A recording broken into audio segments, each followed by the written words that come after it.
dinheiro gosta de quem gosta dele. Os Estados Unidos te dá, depois que você chega num certo ponto, num score bacana, num mediano, eles te dão um crédito muito facilmente. Então, Muitos brasileiros se deslumbram. E é aí que a gente perde a mão. Quanto mais crédito você tem, mais confiável você é no mercado. Essa dica é tão importante que você vai mudar a história do seu crédito. Mas você tem que dar um like. Bem-vindo ao Latincast, a sua comunidade brasileira aqui nos Estados Unidos ou em qualquer parte do mundo que você esteja. Vocês já perceberam que esse episódio está começando diferente? Porque hoje, aqui com o meu amigo Glaze e com o meu amigo Robson, sejam bem-vindos, meus queridos. obrigado. Obrigado, Tani. O nosso tema hoje é sobre crédito. Muito bom. A construção do crédito nos Estados Unidos. Esse é um tema, eu acho que é de vital importância para qualquer pessoa que deseja morar nos Estados Unidos ou está morando nos Estados Unidos. Exatamente, né, Gleice? Quando a pessoa chega aqui, ela praticamente está começando uma vida do zero, a nível de crédito, né? Então, você não tem nenhum relacionamento financeiro com nenhum banco. Então, a gente vai tentar levar a informação de como que você consegue construir isso ao decorrer do tempo aqui nos Estados Unidos e ter um crédito saudável. E poder financiar, de repente, uma casa, um carro, enfim. Esse vai ser o nosso assunto de hoje. Isso é determinante para a prosperidade financeira, para a realização do tão falado e conhecido sonho americano. Para você realizar o seu sonho americano, você vai passar pela construção do seu crédito. Vamos direto à primeira pergunta. Afinal de contas, o que é o crédito e como ele funciona aqui nos Estados Unidos? Tani, na minha experiência, tendo morado aqui nos Estados Unidos já há bastante tempo, e quando eu cheguei aqui, a gente sofreu igual a todo imigrante. A gente não tem nenhum crédito, a credibilidade. E é isso que o crédito ele tenta passar para outras pessoas, é a credibilidade em quem você é como pessoa. E eles colocaram uma fórmula que trazem números para determinar essa credibilidade. Se você é uma pessoa que vale a pena confiar e emprestar dinheiro ou ceder crédito ou não. Então, esse é o sistema. O que é o crédito? É um sistema de números, uma fórmula, aonde ela ressalta a credibilidade que cada pessoa tem diante de credores que querem dar condições favoráveis a acesso a dinheiro. Então, praticamente, o sistema nos Estados Unidos é dessa forma. Isso se assemelha ao Brasil como uma consulta de Serasa? Pelo que eu entendi, pela minha pouca experiência aqui nos Estados Unidos, é um pouquinho diferente a dinâmica, mas só para introduzir, para quem é completamente leigo e não conhece o assunto, seria mais ou menos essa comparação? É exatamente isso, é exatamente isso. Aqui, na verdade, qual que é o ponto? Eles vão medir qual é a sua responsabilidade, com a sua capacidade de gerir o dinheiro e as suas dívidas aqui nos Estados Unidos. E você vai ter um rank, né? um score e um número que vai determinar se você tem um relacionamento bom, um relacionamento muito ruim, e isso vai te dar opções de crédito, né? A nível de compras, financiamentos e tudo mais.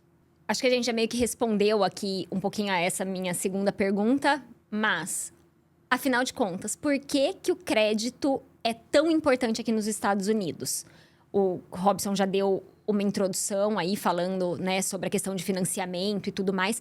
Mas pelo que eu entendi, não é só sobre essa questão de conseguir, de fato, um empréstimo, um financiamento. O seu score no crédito americano, ele influencia também se você pode ou não receber descontos, por exemplo, no seu seguro do carro, no valor do seu seguro do carro.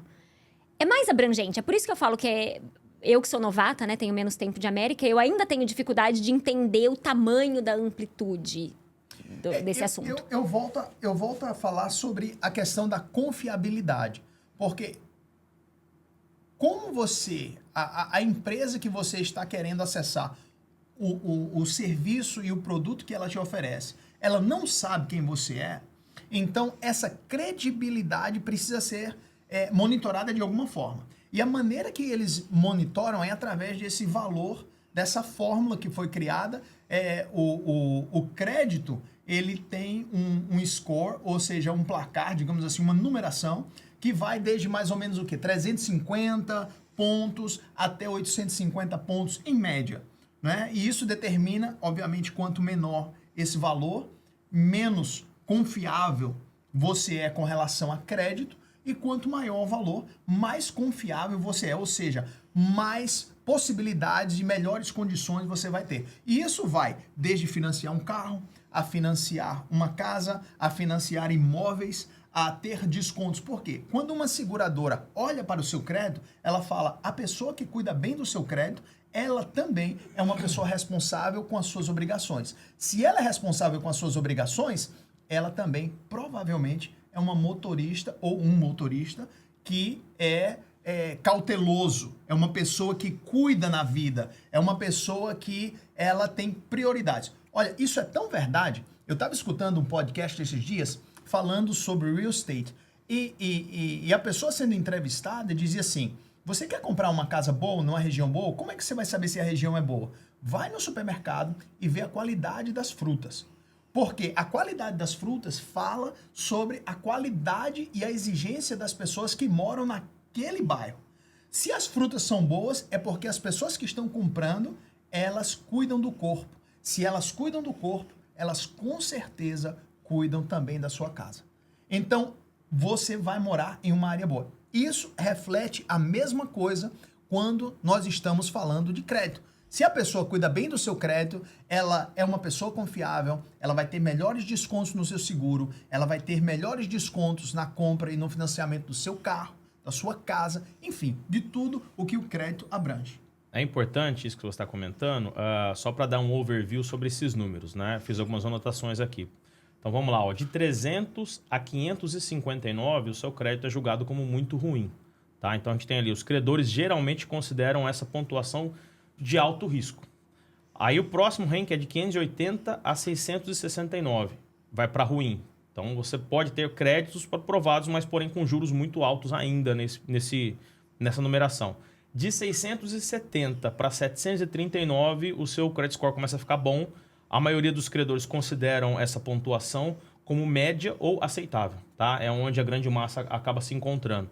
Depois nós temos aí de 740 a 799, que seria um crédito muito bom. Essa pontuação indica que você é um bom gestor e você pode ter bons créditos, né, com juros bem mais baixos. E de 800 a 850 é o crédito considerável excelente, praticamente impecável, né? Essa é a pontuação mais alta e que garante as melhores taxas e condições do mercado. Interessante. Inclusive, aproveitando o gancho, me veio a pergunta. Tá, mas como que eu sei, afinal, qual que é a minha pontuação? Existem, que a gente conheça, duas formas de você consultar o seu crédito. Uma delas é através do aplicativo Credit Karma. É gratuito, você baixa no seu celular, faz o seu cadastro, vai colocar ali as suas informações e vai aparecer como que tá a situação da sua pontuação. E a outra forma, você havia dito pra gente no começo? Qual? Você pode ir no website chamado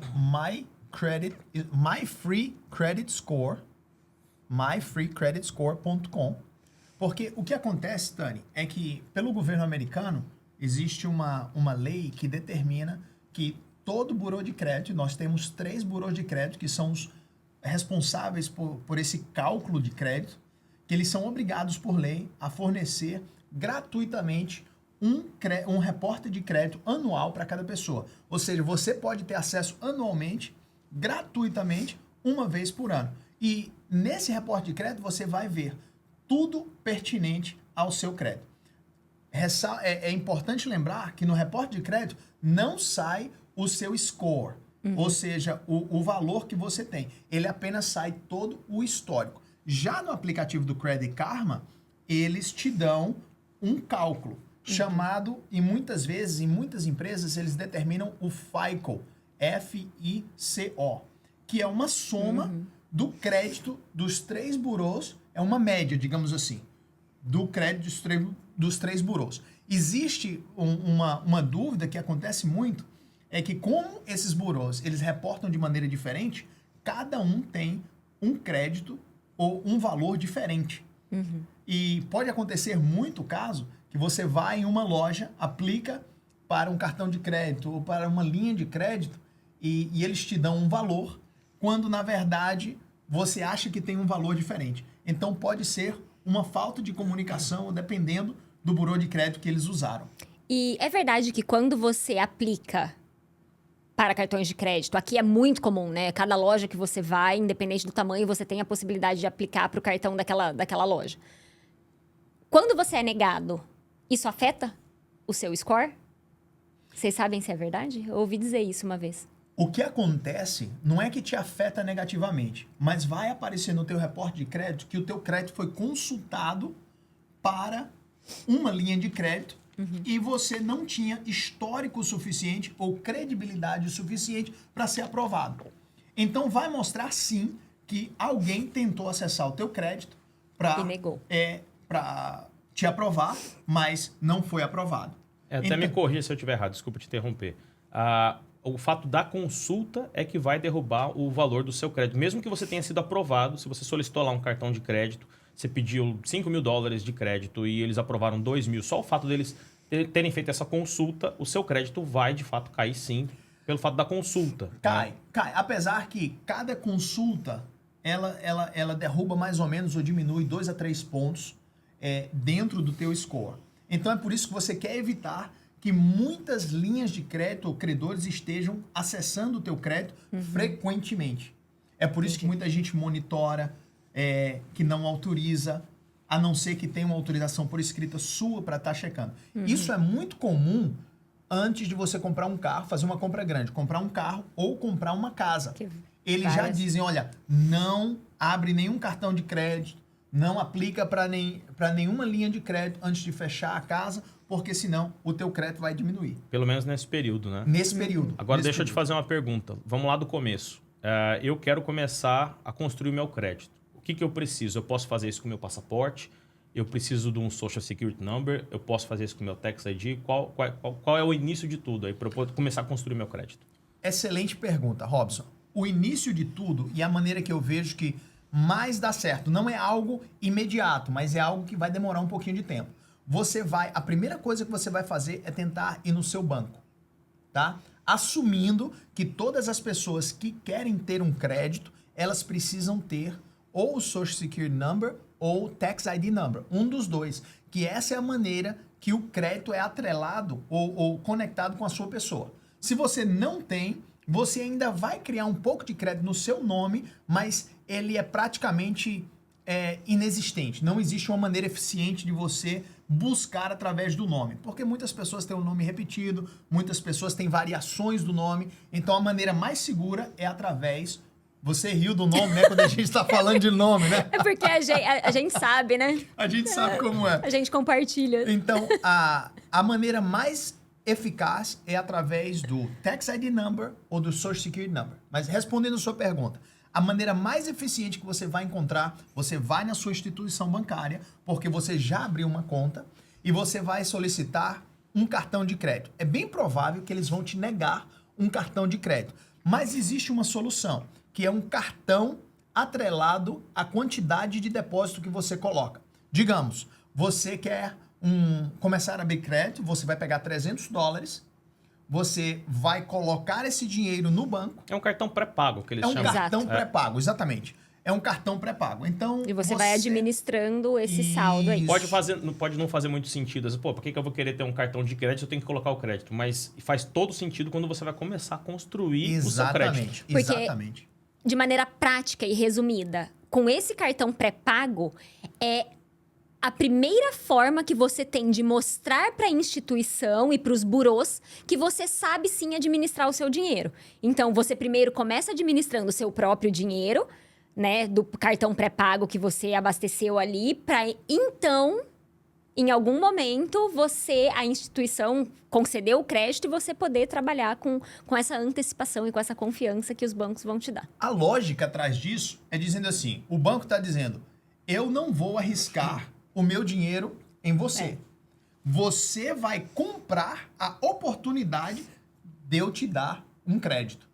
Então, você vai colocar um dinheiro pré-pago, eu vou te dar o cartão, eu vou monitorar durante um tempo como você usa esse cartão e baseado na sua performance ou como você administra as suas finanças, eu então vou avaliar e vou te dar um cartão de crédito. Agora, uma dica super importante. Essa é a maneira mais segura de começar. Mas existem também oportunidades, se você vai em lojas como na maioria dos Estados Unidos tem a Macy's, tem a Bloomingdale's, tem a Belks, tem enfim, várias lojas de departamento aonde essas empresas, elas não são instituições financeiras e elas têm interesse que você consuma. Então, elas são mais flexíveis em abrir uma linha de crédito para que você possa ter acesso à loja. O famoso crediário. Crediário, no exatamente. Brasil. No Brasil chama Crediário próprio. Então, A diferença é que no Brasil, o crediário geralmente é com a loja. É só a loja, né? isso. É meio que crediário próprio. Aqui não existe parcelado na loja. Aqui, geralmente, a loja vai te abrir um crediário em algum banco, né? Mas Em alguma instituição financeira, aonde você vai poder usar esse cartão de crédito para, de repente, pagar o parcelamento sem juros, né? Olha, e uma dica super fantástica. A maioria de lojas de departamento, seja de roupas ou lojas como a Rooms to Go, que tem por várias partes dos Estados Unidos, na época festiva de final de ano, eles fazem promoções explosivas e eles querem vender. Então, a época mais fácil de você conseguir um crédito é no final do ano, ali já chegando no Black Friday, ou então já para o Natal, onde essas lojas querem vender para fechar as metas do ano. Então, você pode ir lá tentar aplicar e é bem mais fácil conseguir. Eles são mais flexíveis com esse crédito que te dão acesso. E uma vez que você ganha o crédito, tem que ter responsabilidade na hora de administrar. E eu aproveito esse gancho para te fazer uma outra pergunta. Quais são os principais fatores que interferem no seu score do crédito? Positivamente e, obviamente, aquilo que prejudica e joga seu crédito lá embaixo. Os grandes fatores com relação ao crédito, a primeira coisa, digamos que você recebeu uma linha de crédito, seja de uma loja ou um cartão de crédito. Eles são reportados da mesma forma. A cada 30 dias, eles são reportados para o bureau de crédito. Então, não é imediato, tá? Um pagamento, digamos que um pagamento atrasado, ele demora em torno de 90 dias para ser reportado para o bureau de crédito, para aparecer no seu bureau de crédito. O que te afeta negativamente no teu crédito? Digamos que você já tem um cartão de crédito e tem algum número. O que te afeta negativamente, obviamente, é o não pagamento, né? Ou o pagamento atrasado.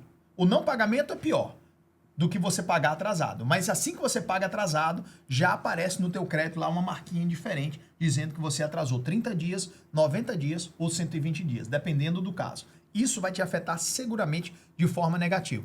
A outra maneira é se você usar o limite completo do seu cartão de crédito e pagar o que eles falam que é o famoso mínimo, né? Digamos que você tem $1.000 de crédito, você gastou 990 e o teu pagamento mínimo vai ser em torno de $50. E você acabou de fazer esse pagamento mínimo, mas deixou para trás um saldo de um mês para o outro de $940. Isso vai te afetar de forma negativa, apesar de você estar construindo crédito, mas o seu uso excessivo do limite, ele traz o teu crédito para baixo. A recomendação é sempre fechar esse balanço tendo utilizado no máximo 30% do crédito. Isso é verdade ou é mito?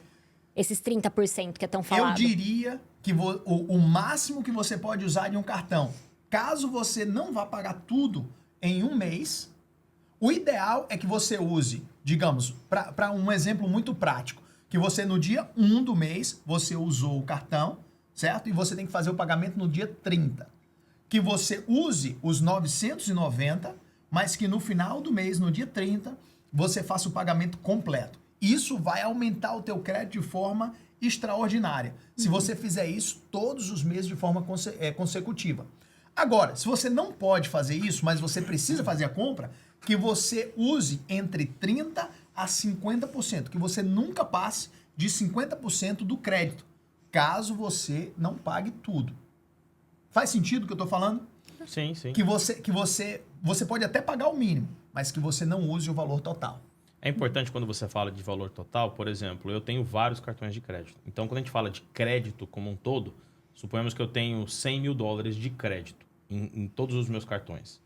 O ponto é manter tudo abaixo de 30% para você ter uma saúde financeira. Às vezes as pessoas confundem o que é ter um crédito bom? É ter um valor alto de crédito? Não necessariamente. Você me corrige se eu estiver errado. Mas a pessoa que tem 200 mil de crédito, mas ela está usando 190, o credit score dela vai ser menor do que um cara que tem 2 mil dólares, mas está usando 100 dólares de crédito. Isso confere? Eu não saberia dizer exatamente em termos se afeta ou não. Mas a credibilidade, quanto mais crédito você tem, mais confiável você é no mercado. As empresas olham para você dizendo, se o Banco da América te deu um cartão de 30 mil dólares, eu também posso te dar um cartão de 20 ou de 25 mil dólares. A grande questão não é o crédito que você tem, mas o quanto você administra daquele dinheiro. Então, é a dívida que você tem dentro do cartão e como você gerencia em formas de pagar isso de volta à instituição financeira. Eles querem ver algo conservador. Lembra o seguinte, ninguém quer emprestar dinheiro para perder. Todo mundo quer emprestar dinheiro para que o banco ganhe e que você tenha acesso ao que você precisa, quando você precisa. Então, eu não sei se eu respondi a tua pergunta, Sim. mas o importante não é o quanto você tem de crédito, mas como você administra e o quanto você gasta dentro daquilo que você tem. E é verdade que você pagando, de repente, 2 ou 3 dias antes do vencimento, isso ajuda a subir seu crédito? Eu já ouvi isso, mas não sei se tá... Inclusive, esses aplicativos, eles te incentivam a fazer isso. Coloca lá, por exemplo, se o seu cartão de crédito vence dia 20, eles falam para você pagar dia 18 e que isso ajudaria a subir o seu crédito. Aí entra aquela questão mito ou realidade. É. Eu também não saberia te falar exatamente se aumenta ou não. Eu, pessoalmente, não creio que faz diferença. A única diferença que faz em pagar antecipado é a quantidade de juros que você paga. Vou te explicar. Os juros nos Estados Unidos, ele é um juros composto diário. Então, você não paga um juros mensal. Você paga um juros sobre o valor diário. Então, quanto mais rápido você paga, menos juros você paga. Isso em caso de atraso, né? Isso em caso você passando dos 30 dias. Porque eles te dão um período gratuito, né? Que não cobra juros. Exato. Então, uma vez que você passa, no caso, o quanto antes você pagar, menos juros, ou o quanto antes você pagar, o menos juros você vai pagar. Você tocou num ponto importante que às vezes pega muita gente, me pegou no começo. A maioria dos cartões que você aplica, tem alguns cartões que têm anuidade, mas provavelmente esses de anuidade você não vai ser aprovado no começo. Então você vai ser aprovado por aquele que não te cobra anuidade. Correto. E muito provavelmente ele vai te dar 1 ano sem juros. Ou seja, se você gastar, se tem um cartão de $1.000 e gastar os $1.000, você tem 1 ano para pagar esses $1.000. Nem que você pague os 29, 30, 50 dólares por mês, que seria o mínimo, eles não vão te cobrar juros nenhum. Porém, a grande pegadinha é que se você for levando, vamos supor que um cartão de $1.000, ele vai te cobrar uns 20 e poucos dólares o pagamento mínimo. Mínimo, Aí correto. você fala, já que eu não estou pagando juros, eu vou pagar o mínimo, né? Só que vai chegando lá no vencimento, vamos dizer que era de janeiro a dezembro, chega em novembro, você pagou $600 e ainda faltam 400. Se é que você conseguiu pagar os 600, porque você não tem juros.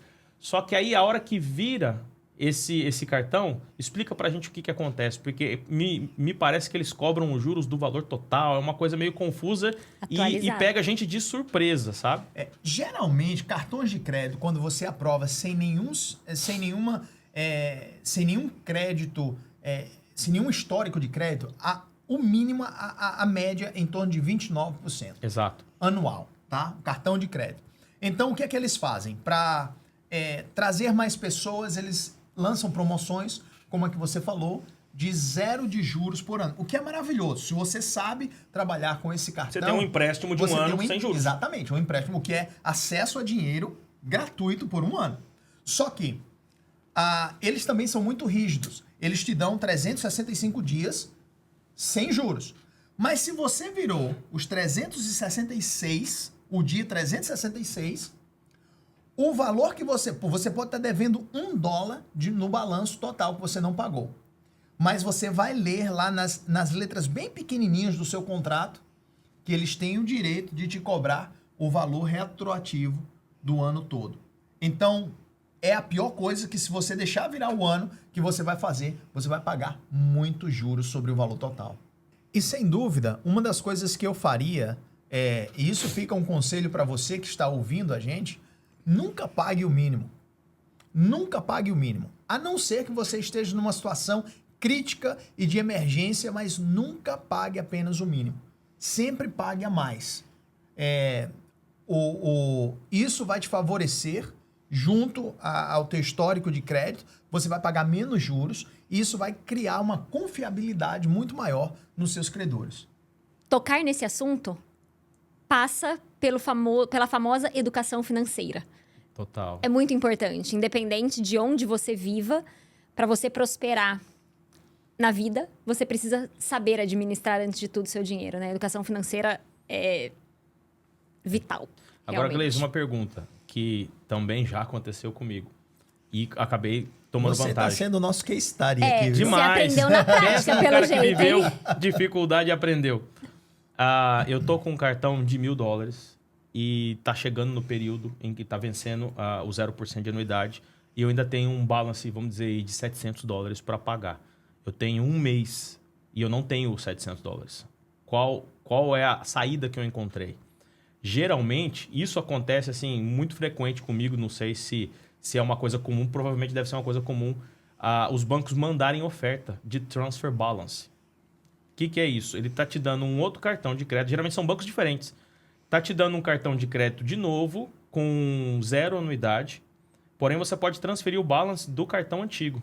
Então, o que eu fiz no passado? Eu peguei, né, hipoteticamente, esses $700 que estava em dívida nesse cartão, que já ia vencer no próximo mês, e transferi para esse novo cartão que vai me dar mais um ano para poder pagar essa conta. É uma situação emergencial, eu não recomendo isso para ninguém, porque se você chega numa situação... A regra é, não pegue um dinheiro que você não possa pagar, né? É o que eu tenho aprendido.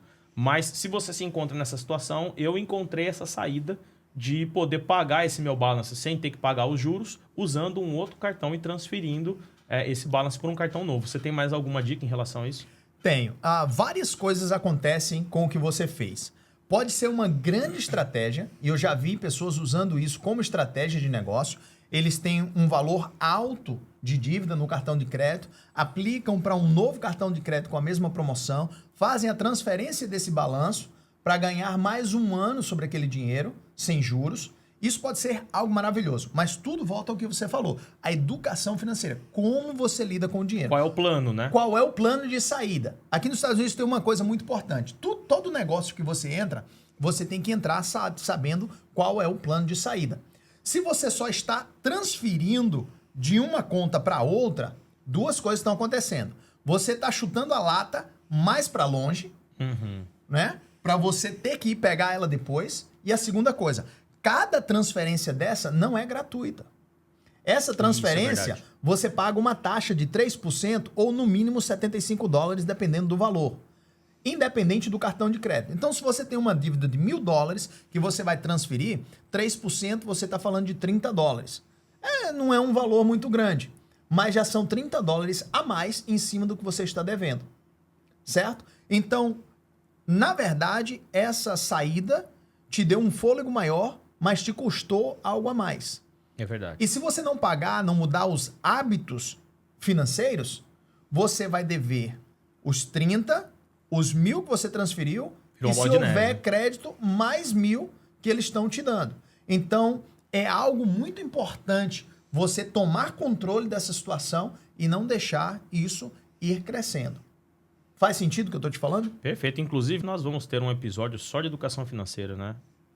Isso é necessário, porque nós, como brasileiros, não aprendemos, por incrível que pareça, a escola não nos ensina a gerir o dinheiro, né? A poupar, a saber gastar o que tem.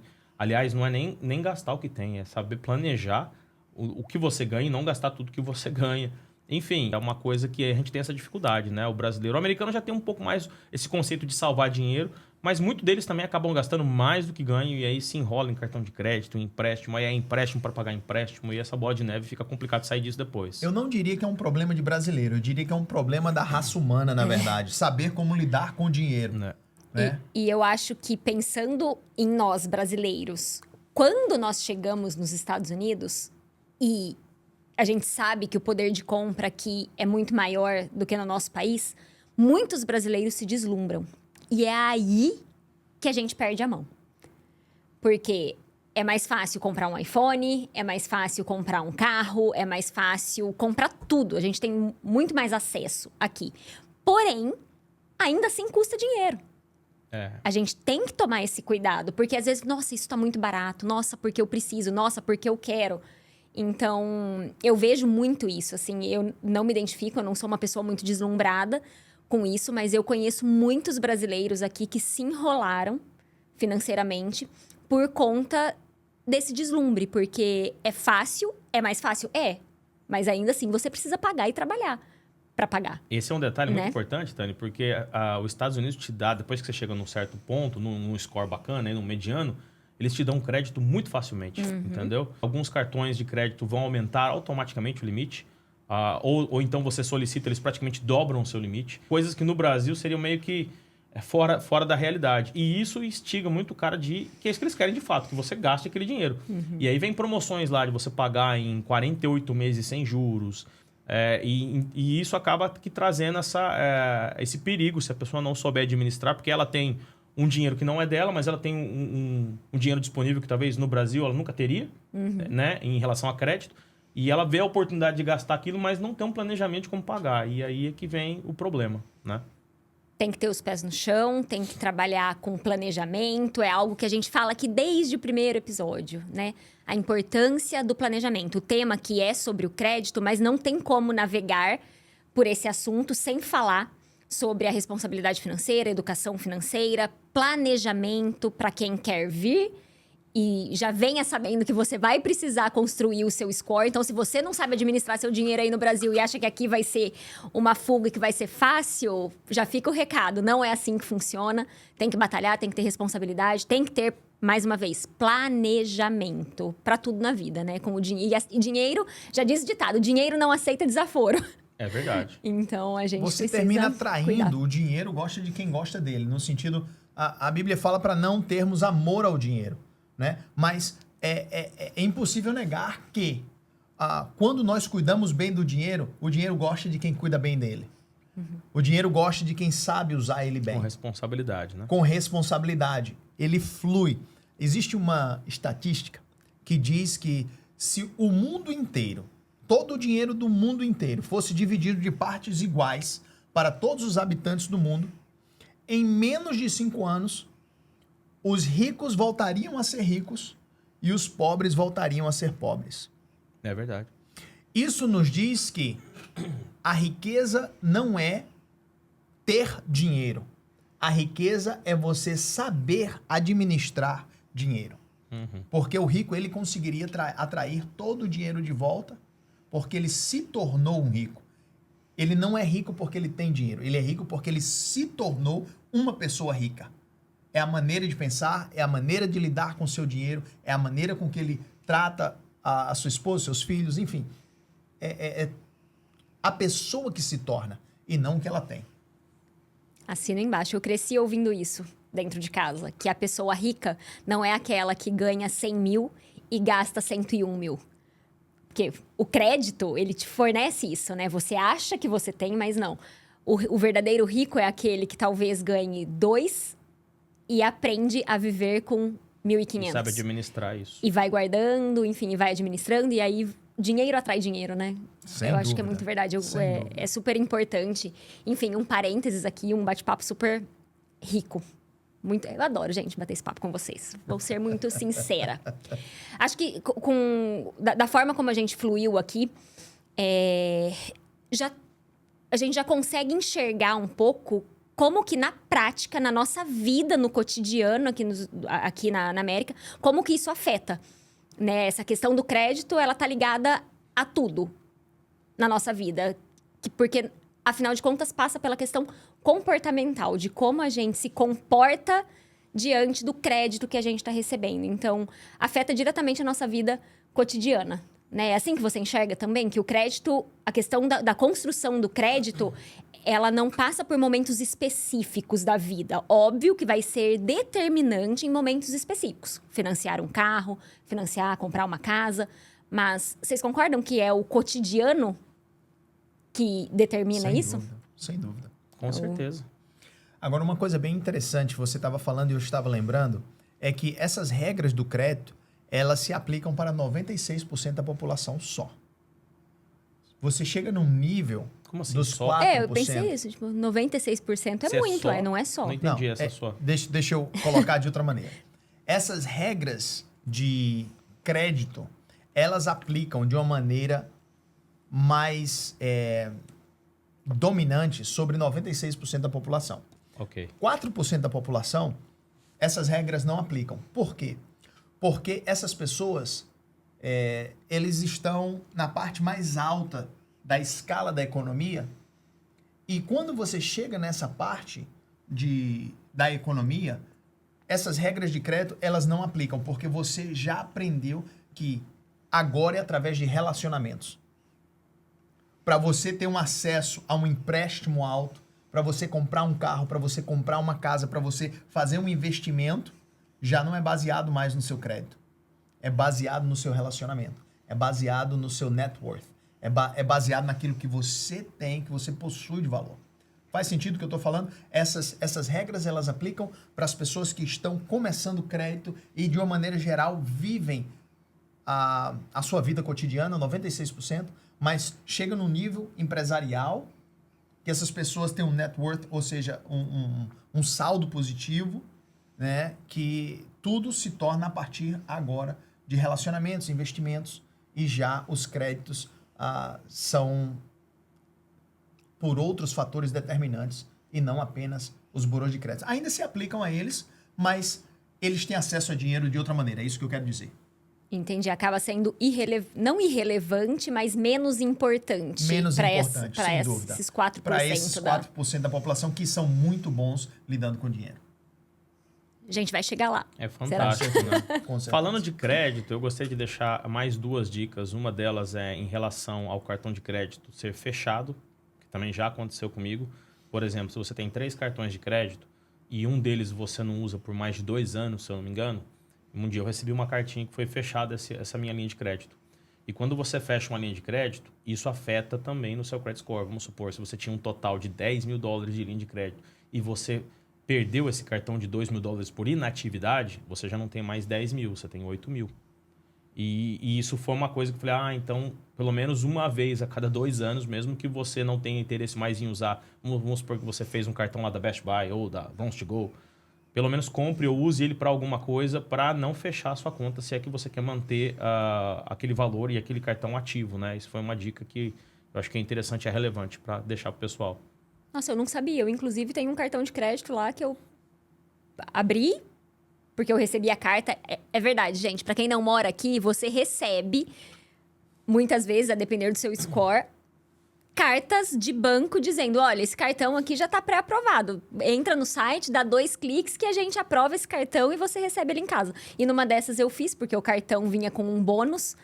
Eu falei, óbvio que eu vou aplicar, né? Não sou boba. Apliquei, recebi o bônus e nunca mais usei o cartão, tá? Deve já estar... Foi logo que eu cheguei eles fecham isso. por inatividade Nossa, depois. eu vou dar uma olhada no meu credit score, que já deve ter vai fechado. lá no Credit Karma ou no My Credit Score, My Free Credit Score Vou e ter que checa. olhar se essa linha de crédito ainda tá aberta, porque senão já devo ter perdido uns pontos aí, com toda a certeza do mundo, porque eu não uso. E a outra dica é quando você aplica, principalmente no começo, vão aprovar, depois que de repente você passou desse processo aí do pré-pago, né? Uhum. Vão te aprovar cartões com limites baixos, provavelmente de $500, $300. Então, o que eu fiz no começo? Eu aplicava para vários cartões, para ter 4, 5 cartões de $500, né? Funcionou muito bem, mas qual que foi a minha sacada no começo e que me explicaram como funciona? Quando você vai aplicar para vários cartões, procura aplicar isso no mesmo dia. Porque quando você aplica e solicita esse cartão, vai ter uma consulta que vai derrubar o seu crédito. Então, que você faça essa consulta tudo no mesmo dia e provavelmente você vai ter aí, se você aplicou 3, 4, já vai cair o seu crédito de qualquer forma, mas vai cair o seu crédito, mas ao mesmo tempo você ganhou crédito, entende? Porque se você for pensar, eu não vou aplicar para não derrubar meu crédito, você nunca vai ter mais crédito.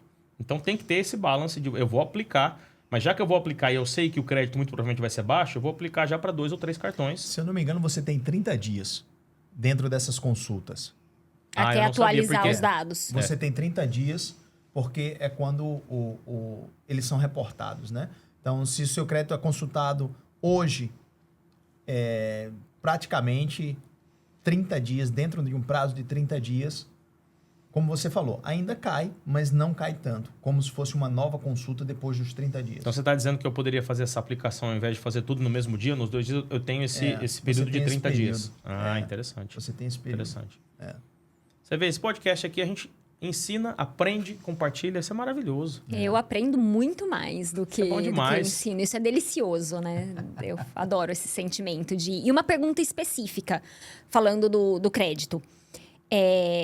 A gente falou, obviamente, que vai ser determinante para conseguir um financiamento. E também que um bom score impacta no valor que você paga, por exemplo, no seguro do seu carro. Além do seguro do carro, vocês sabem se existem outras coisas que também são guiadas e influenciadas pelo score? Eu falo do seguro do carro porque, para mim, é subentendido, entendeu? Porque o seguro é obrigatório, eu vou ter que pagar de qualquer forma. E eu não sabia que melhorar o meu crédito... O Gleisi chegou a falar isso um pouco no começo. A pergunta é, vocês sabem ou não se existe mais alguma coisa que é influenciada por isso, além do seguro do carro? Eu nem acho que impacta tanto, né? Impacta mais a idade, né? Com certeza, idade no seguro em si. Mas eles te dão um crédito por isso, porque eles entendem. Lembra que a seguradora ela faz pesquisa de tudo. Então, elas conseguem identificar que as pessoas que têm um crédito melhor... são pessoas mais responsáveis. São pessoas que são dignas de terem acesso a crédito e, consequentemente, são pessoas que cuidam melhor do seu carro, que têm um carro mais novo, que dirigem prudentemente. Então, por estas razões, eles dão um desconto. Não é necessariamente por causa do crédito. É porque as pessoas que têm um bom crédito, elas tendem a ser também pessoas mais seguras. E, por esta razão, elas recebem descontos. Agora, é importante, você falando disso, que quando geralmente o brasileiro chega aqui, ele não tem crédito, óbvio, e o seguro é muito caro.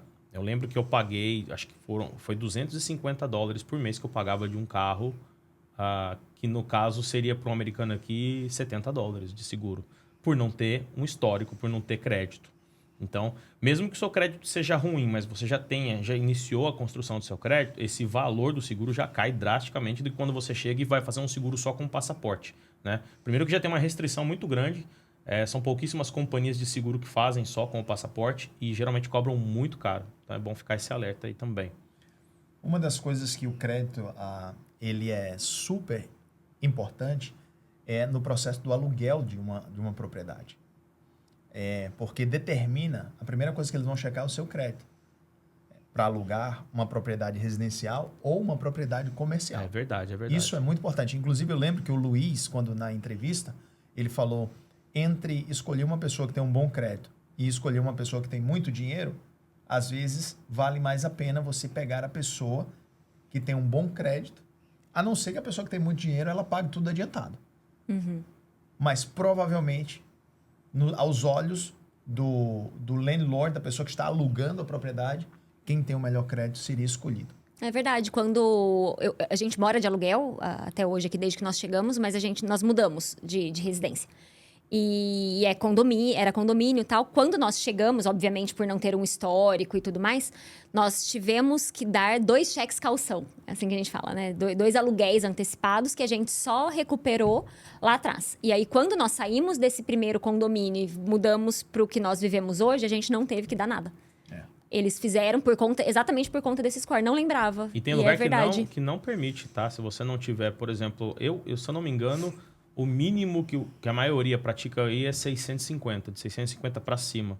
Tem imobiliárias, né, que não vão alugar para você nem dando calção de 2 ou 3 meses. Eles querem que você tenha um score no mínimo de 650. É um requerimento para você poder alugar um imóvel. E isso volta porque as pessoas que, na maioria, não é todo o caso, mas na maioria, são pessoas que não cuidam da propriedade. Se ela não cuida do crédito, ela não cuida da propriedade, ela não cuida... Do carro. Faz todo sentido. A lógica se repete. A lógica se repete. É padrão, é um padrão humano. E existem pesquisas e estatísticas com tudo isso. Por isso que eles usam esses fatores como fatores determinantes para te dar descontos ou acesso a linhas de crédito. Sem dúvida. Que legal. Seguindo esse raciocínio, eu lembrei do que você falou lá no começo do episódio, das frutas, da boa região, o ambiente, a região mais nobre, mais valorizada, das pessoas que tendem a cuidar melhor do dinheiro, normalmente se reflete em tudo, né, na sociedade. Que legal. Outra pergunta prática agora, porque a gente já tá caminhando pro final do episódio. Ok, não sabia de nada disso, não tinha acesso a esse episódio maravilhoso, cheio de dicas e conhecimento na prática sobre construção de crédito. Fiz tudo errado. Como que eu faço para recuperar? Como que eu faço para sair? Existe uma forma de sair? Claro, não existe nenhuma solução imediata, tá? Se você tem um mau crédito ou se você não tem crédito nenhum, vai demorar um tempo. Isso pode demorar 1 ano, demorar 2 anos, mas é necessário paciência. Primeira coisa, paciência. Eu sei que é uma coisa que falta muito na raça humana, mas nós precisamos ter um pouco mais de paciência, controle sobre a situação.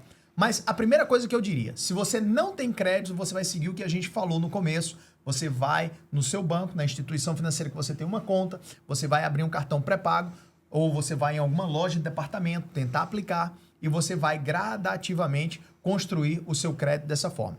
Agora, digamos que você teve a oportunidade de construir um pouco de crédito, mas que você, por alguma razão, geralmente acontece muito através do divórcio. Você divorciou e então, através do divórcio, o seu crédito foi para o buraco, ou aconteceu alguma situação de saúde que você teve muitas contas médicas e o seu crédito foi para o buraco, ou você foi um péssimo administrador das suas finanças e as suas contas também foram para o saco. Então, o que é que acontece? Você tem opções. A primeira delas, existem empresas especializadas em reparar créditos. Nem todas são boas soluções, mas existem algumas que realmente elas fazem o que você não pode fazer, reparar esse crédito. E eles entram em contato com o burô de crédito, com os 3 burôs de crédito, eles desafiam, eles realmente querem checar se todas as informações que estão ali são corretas e o que não for correto, eles tiram do seu histórico e automaticamente cada coisa positiva que acontecer vai aumentando. Você pode começar a deixar de pagar o mínimo e começar a pagar mais acima do mínimo, não usar os cartões se você já está com os cartões estourados. Então, eu recomendaria não usar, mas é você começar a pagar mais do que o mínimo. Tem um palestrante muito famoso chamado Dave Ramsey. Dave Ramsey, ele ensina muito sobre finanças. E uma das coisas que ele fala é sobre o método bola de neve. Esse método bola de neve fala se você tem 5 cartões de crédito e você tem um saldo em cada um deles, onde você tem que fazer um pagamento mensal, ele fala, pega e ataca o cartão com a menor dívida possível.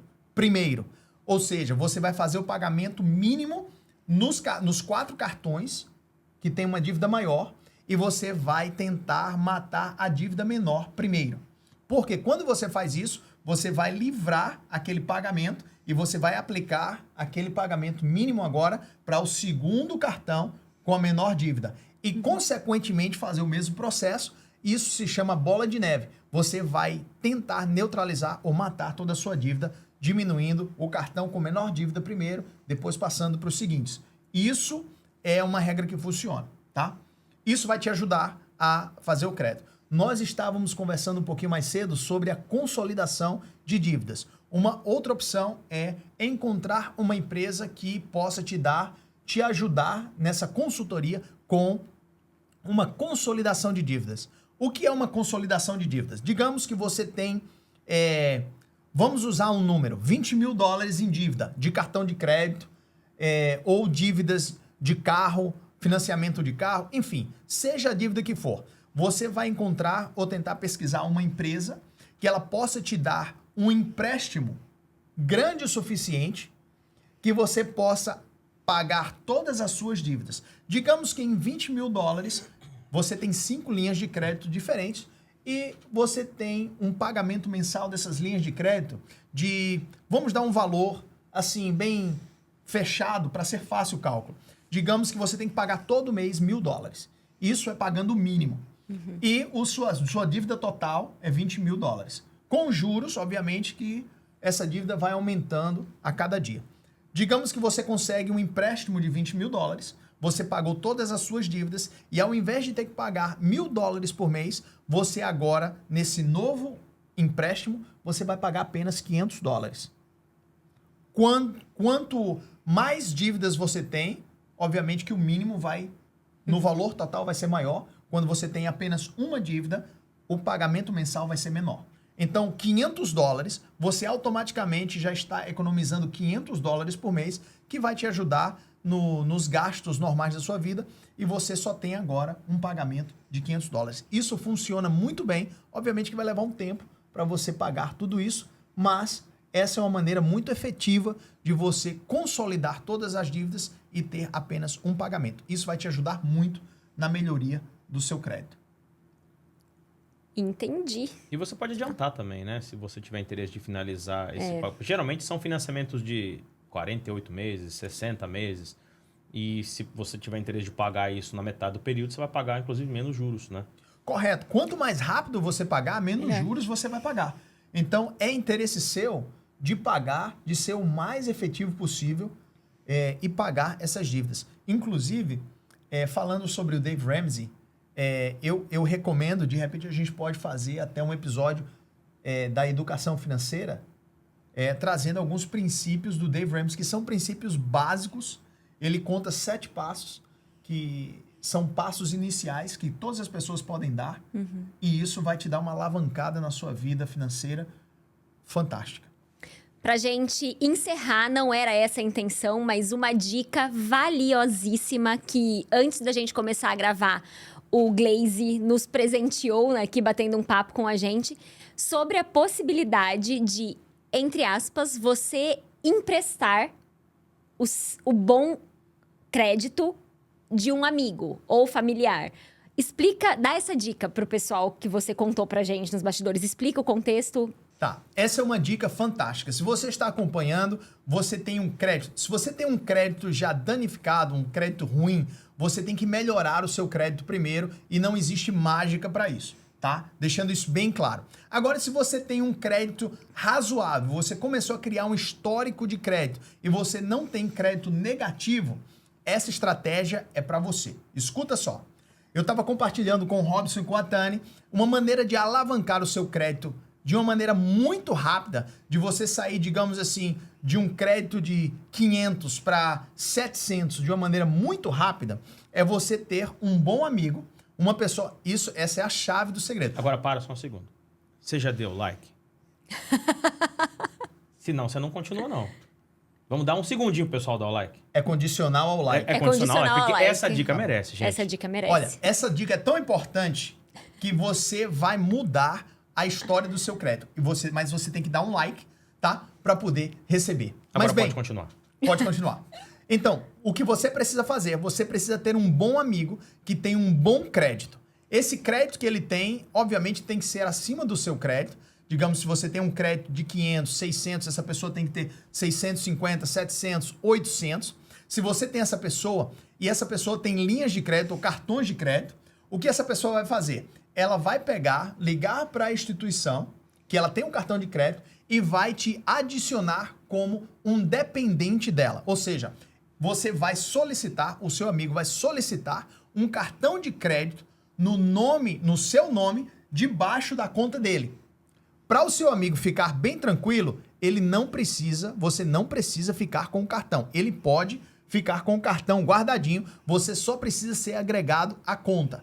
Digamos que em um período de 6 meses, se você está debaixo da conta dele, esse cartão por si só, agregando você a esse histórico, vai alavancar você para o nível que ele está nesta linha de crédito. Ou seja, se ele tem um crédito de 800 e você tem um crédito de 600 e ele tem um cartão de crédito do Banco da América, ele ligou lá no Banco da América, colocou você como dependente dele. Ele guardou o cartão, ninguém usou aquele cartão, simplesmente pelo fato dele ser reportado todos os meses no nome dele e você está atrelado a esse cartão, você colhe os benefícios desse bom repórter por causa dele. Isso vai alavancar o teu crédito rápido, de forma fantástica, e mesmo que depois de 6 meses o teu crédito esteja bom, já ou melhor, ele pode cancelar o cartão e isso não vai afetar nenhum nem outro. Fantástico E até para a paz mental dele, mesmo que nos seus próprios cartões você venha a falhar, isso não afeta o crédito dele, porque ele não faz parte dessas linhas de crédito que você tem no seu nome apenas. Então vamos recapitular para deixar claro pro pessoal. Gente, não é tirar uma linha de crédito e dar o cartão pro amigo. Eu não recomendo que faça isso. Não, tá? de jeito nenhum. Porque aí você pode ter um problema. Se o cara tá tentando construir um crédito e não tem bons hábitos, aí ele vai gastar o seu cartão, você emprestou o seu nome para ele, vai prejudicar o seu crédito. O ponto aqui é, você pode colocar ele como dependente do seu cartão, mas ele não tem o poder do cartão de gastar esse dinheiro. O simples fato dele estar junto na conta já vai trazer esse benefício do crédito, não é isso? Claro. E isso não é nada ilegal. Na verdade, é totalmente permitido, tá? Você está apenas estendendo o crédito, considerando aquela pessoa como alguém de confiança que você pode ser o seu dependente. É uma forma de ajudar, né? Pontualmente, por exemplo, para você que está querendo comprar um carro ou financiar uma casa, ter esse amigo que possa te ajudar é uma maneira imediata, digamos assim, de melhorar o seu score, e isso vai ser determinante a hora que você for financiar, dos juros que você vai pagar, da entrada que você vai ter que dar no Sem seu dúvida. imóvel. Enfim, crédito.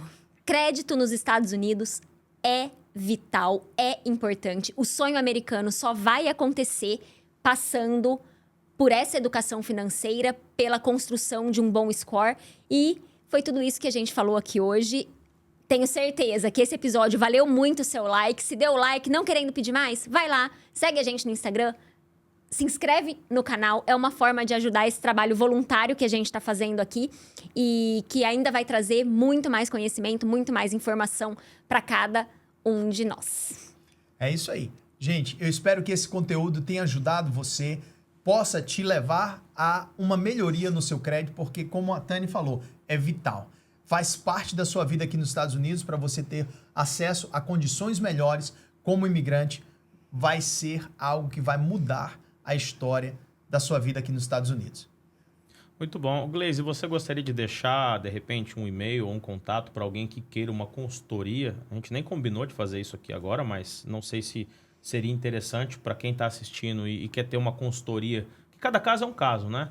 E a pessoa se encontra numa situação um pouco mais difícil ou quer construir esse crédito de uma forma inteligente, teria algum e-mail que pudesse entrar em contato com você? Eu acho que a gente pode fazer o seguinte, seria algo bem interessante, seria você comentar no texto abaixo, ou seja, no vídeo aqui abaixo, a gente vai colocar algumas descrições, como o Credit Karma, como o My Credit Score. A gente vai colocar toda essa informação aqui abaixo. E nos comentários, para ajudar a gente e a gente ajudar você, você vai fazer o seguinte, você vai colocar eu preciso de ajuda, você vai escrever essa frase, eu preciso de ajuda, e a gente vai saber que se relaciona ao seu crédito, e a gente vai entrar em contato contigo, e o que a gente puder fazer para te ajudar com relação a essa informação, a gente vai te ajudar, tá? Indicando pessoas que trabalham com isso, ou te dando todas as dicas possíveis, tá bom? Então você coloca eu preciso de ajuda no comentário, e a gente vai te ajudar a te conectar com as pessoas que podem te ajudar, ou até mesmo nós mesmos podemos compartilhar o máximo de informação para poder te tirar da situação que você está. É isso, gente. Muito obrigada por estar aqui com a gente, por nos apoiar nesse projeto. Espero que esse conteúdo tenha agregado muito na vida de vocês, assim como agregou na minha. Já aqui de imediato, não tenho vergonha nenhuma de compartilhar. Sou nova de América, então tudo que eu escuto aqui de vocês, para mim, é de grande lição, de grande valia. E eu fico muito honrada de poder ajudar outras pessoas também. E eu, obrigada, perto do gente. Gleice, eu também sou muito novo, porque o Gleice tem 50 anos de América, não é, Gleice? Eu tenho só 7. Então ele tem essa cara de novinho aqui, gente, mas assim, o menino já... Já é rodado, já é rodado. É brincadeira, 30 anos, né? Só tem. Tem. Só 30. Esse ano eu você completo faz 30 anos de América. Que beleza. É. Que beleza. Que legal, parabéns. Obrigado. Vamos ter que comemorar, então. Vamos 30 trazer um anos de bolinho América. aqui, a gente vai comemorar Pronto. 30 anos de América. Combinado, gente. Muito obrigada mais uma vez. Até a próxima. Obrigado, gente. Tchau.